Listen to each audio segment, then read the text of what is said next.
Hello, this is Nicholas Johnson for the Yankee News, where we cover all things news, media, and everything related. Let's get to the following news stories of the day.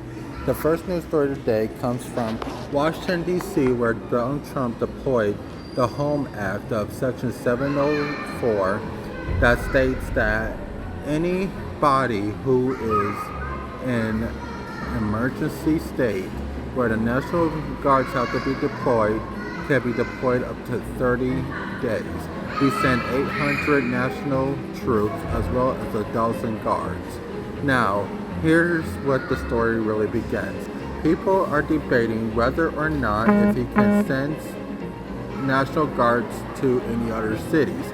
The law states by expert that in order to do that, they will have to fall under the government of the United States of America in terms of they will have to be under federal government, where most states and cities are under their own autonomy with the state governors who are usually depending on the legal basis by their own constitutions.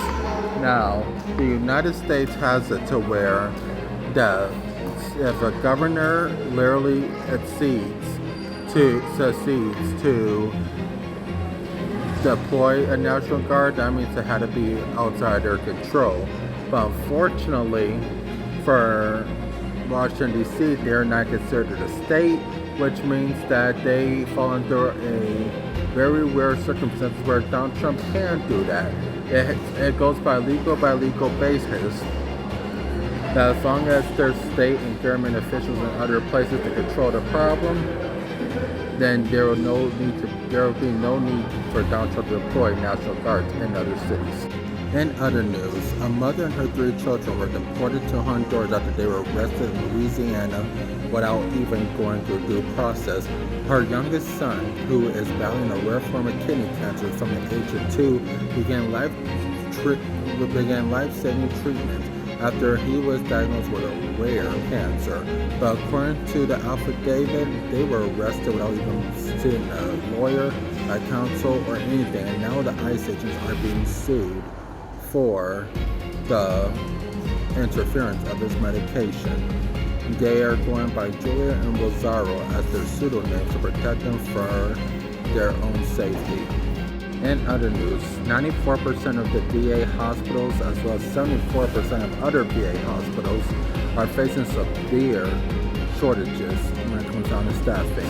According to the Guardian, the VA hospitals, the Veterinarian Affairs, is facing severe loss cuts after Donald Trump signed an executive order to cut the medical funding with the Big Beautiful Bill, and it's already taken effect. As of right now, because of severe shortages, there's a 94% decrease in a lot of much needed information and medical help, as 94% of the hospitals are experiencing a shortage of doctors and 74% of them are having a loss of nurses. Donald Trump has began doing an investigation where he is going to have a director go to every facility and determine how severe the staffing is. This is Nick Jones from Yankee News, signing out.